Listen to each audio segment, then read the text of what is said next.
So let's jump in there with the first law. Something that I know, knowing many of you here, you live it, is the law of exchange. The universe operates in giving and receiving. None of this microcosms or the universe can exist without exchange. Giving, receiving. Giving, receiving. This is one of the principles, foundational principles that come from the old science of Tantra. That everything in the manifested world operates through giving and receiving. If you refuse to give or to receive, that universe will implode. It will cease to exist. Many people that I meet from the Unity community, for example, you're fantastic givers. I've been a recipient of your giving many times. Many of you. As we become more and more spiritually awakened, this is what happens. We'll feel the natural yearning of our spirit to want to give. Yet, many people I meet have difficulty receiving. Anybody here who's comfortable unconditionally receiving? I see a few hands. Anybody here who goes like somebody gives you something as a gift and you're thinking, you know what? So when is her birthday? What do I give back? What is that a sign of? When you receive something and you're trying to engineer in your head what you must give in return, what is that a sign of? Conditional giving or receiving. I look at my little son and I see, you give him a candy, he'll just grab it, gone. He's not engineering in his head like, what do I give back tomorrow? Just throwing open our hearts to receive. Because that's how we are designed to be in manifestation. So the first law is, universe operates in giving and receiving. You stop giving, you stop receiving, the universe no more. It'll implode into non-existence. Yet how do we give? We can examine that through the second law, the law of echo. The law of echo essentially says that everything that we manifest in our life, whether it is love or money or friendship or good health, whatever, everything that we manifest in our life is an echo of what we hold within. So in the physical plane, whatever you see is manifesting, whether it's abundance or scarcity, whether it is good health or bad, plenty of love or play, money, house, car, everything that manifests in our physical realm is just an echo of what we hold within. So just for our thinking, imagine if what I am holding within myself is fear. Just imagine. What I hold within is fear. Fear of not having enough or not having love or losing my identity or dying. Fear. If I show up in my life from that inner place of fear, what is bound to manifest in my physical realm? More fear factors. Everything that we manifest around is an echo of what we create within. Choose what I am living within. That is the law of echo. Everything that manifests is an echo of everything that I hold within. The third law is the law of detachment. And the law of detachment says, what we receive or how much we receive is proportional to the level of my detachment from the reward. Knowing the first law, the law of exchange, giving and receiving, remember? Now you know that everything in the universe operates in giving and receiving. You know that. How do I open myself to receive what I deserve? Through detachment. Every time I give, can I give from a place of detachment from the reward?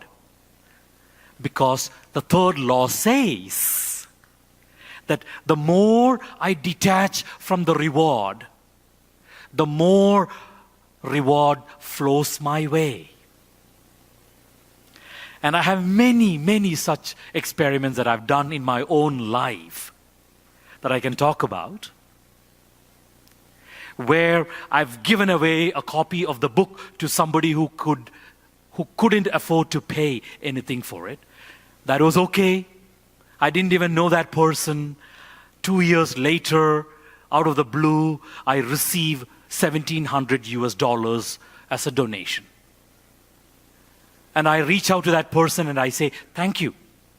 And this person asks back like, do you remember me? Sorry. I don't, unfortunately. Bear with me. And that person tells me this story. You know what? 2 years ago, you were in Texas, you were offering this event. I picked up a copy of your book. I could not afford to pay anything at that time. But much later, one evening, I randomly opened that book. One paragraph struck me, and that brought me to greater harmony in life. This man had that experience. He decided he's going to donate $1,700 because the book sold on Amazon for $17. The fourth law is the law of exponentiality. So in a conscious universe, receiving is exponential to giving. Look at your own lives. Whenever you've unconditionally given, can you recollect any occasion where you received so much more than what you gave? You were like overwhelmed? Even to the point of asking, wait a minute, do I deserve this much? That is the fourth law, the law of exponentiality. In a conscious world, receiving is exponential to giving. It's not like I pay you $5, you give me a bottle of shampoo worth $5, deal done, transaction closed. No. The more I open my heart and the more I give, the more unexpectedly I receive. That is the law of exponentiality. I may have given somebody a book worth $17. I wasn't making the calculation, whether this person is going to one day donate $1,700 or $17,000. The same thing with love. If I would extend my love to one person in my life, just from this place of grace that we experience through this music today, from that conscious place, it's unimaginable how much starts coming around. You are receiving love from there, from there, from there, from everywhere. With all of wealth, that is how abundance works, exponentially. That is the fourth law, the law of exponentiality. When I give from a conscious place, what I receive is exponential to what I give. The fifth law connects to this. It's called the law of nonlocality. Giving and receiving are non-local in time and space. We are used to going to the supermarket, the pharmacy, we pay $5, we get a bottle of shampoo, deal done. Giving and receiving happened then and there. The cashier takes my money, gives me a bottle of shampoo, we say goodbye, give a smile, part ways. Universe does not operate that way. The universe is non-local when it comes to giving and receiving. So, I've given you something today, and it's non-local in time means maybe someday in the past I may have already been rewarded for what I'm giving you today. Or someday in the future, trust me, I will be rewarded back, because you remember the first law, the law of exchange. That's undeniable, it's unstoppable, that I will receive. Yet, in time, that receiving is non-local. It's not happening just in this very moment between us. Whatever it is that you are giving your beloved ones, or that group of volunteers from Unity who's been doing this incredible act of service, you have already been rewarded in the past for this incredible selfless service that you're offering, or you will be rewarded in the future. That's non-local in time and non-local in space. I'm giving my contribution to you. I know that one day, maybe in the past or in the future, I'll receive from you, from you, from you. It's non-local in space. It's not like, oh, here is a very poor person. I have some leftovers from my dinner. Let me give it to her. Please enjoy that dinner. Expecting this person is going to reward me. No. You will go home and you might have your dog waiting there to greet you with infinite love. Or your dear friends, or your lover, or your children, your colleagues. Giving and receiving is non-local in space. It's not transactional. That's also a principle of the fifth law, the law of non-locality. Giving and receiving are non-local in time and space. It is flowing in every direction all the time.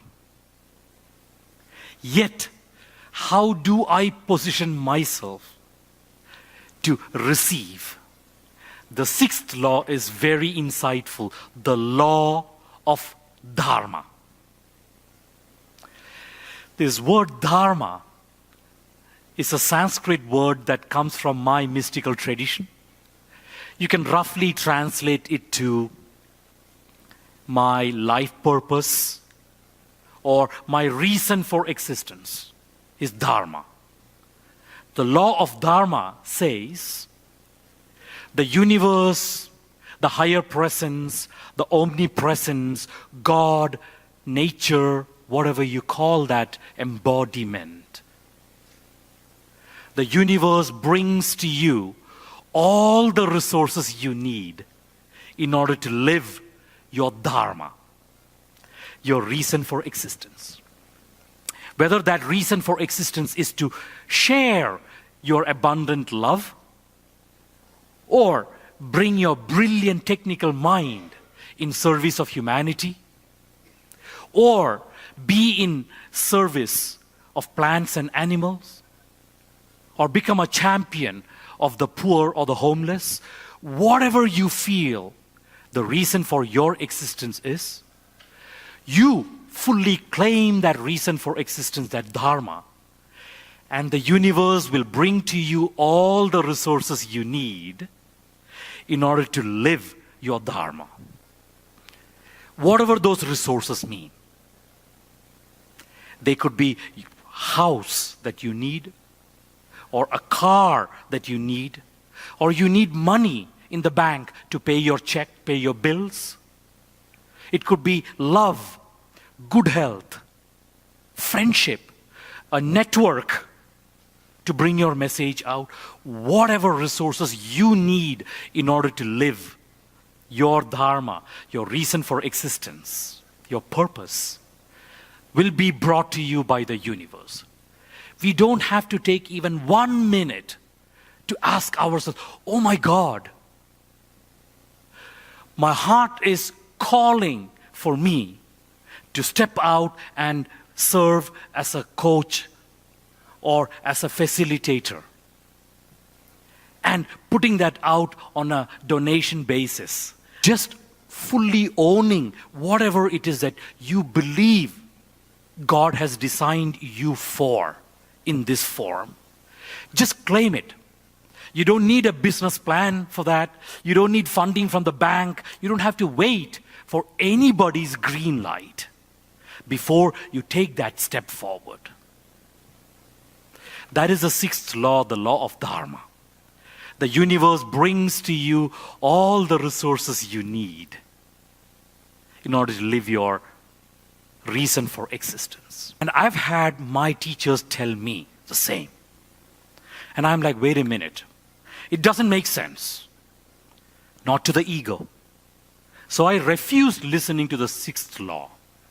And it was over 15 years ago, I got the clarity. The calling was irresistible. I said, you know what? Forget the spreadsheet, the calculation, the expense list. Forget it. If I had $1 billion in my bank, what would I wake up and do today? And just about every day morning, I'd wake up and ask this question. And it became clear to me, like, you know what? My heart every day morning is asking me to take a step forward in this path of being in service of humanity, in helping them realize their God-given potential. So I said, you know what? Finally, let me just give it a try. It doesn't make any sense. I'm not convinced here yet because I'm used to first collect all the resources, prepare myself, and then take the leap. This time, you know what? Let me do it the other way. I just take that leap and see what is waiting to happen. If not, no harm, great experiment. I'll move on, maybe write a book. It's all turned out well. I put that sixth law in practice in my life. The seventh law is a coming together of one foundation of the six laws. The law of inexhaustibility.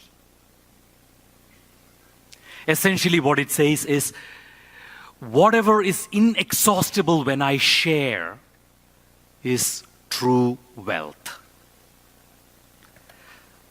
On the other hand, whatever exhausts when I share is just a resource. So, give me some examples of true wealth. I heard love. Joy. I heard joy. You share joy, you're not going to end up being miserable. Service. Yes. What else? Peace. Yes. Creativity. Kindness. Playfulness. Forgiveness. Compassion. Gratitude. Beautiful. This is again a measure of your spiritual awakeness. That you intuitively understand what true wealth is. True wealth is inexhaustible when shared. And that is the seventh law. And why is this seventh law important? Because it helps me check in with myself every time, every moment.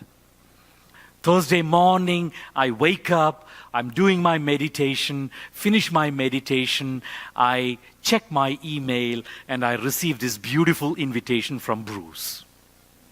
Sujith, would you join me in unity in the morning? I just took a second to check in with him. Sunday being my babysitting day. And I was like, wow, to come and spend a morning in a space like this is wealth for me. Whatever joy it may be that I'm sharing, I'm receiving exponentially. And that is the seventh law. Understanding what true wealth is and listening to it. Being firm in not choosing to dabble in resources, the exhaustibles. That is the seventh law. So there you have it. The summary is the law of exchange, first one, the law of echo, the law of detachment, the law of exponentiality, the law of non-locality, the law of Dharma, and the law of inexhaustibility.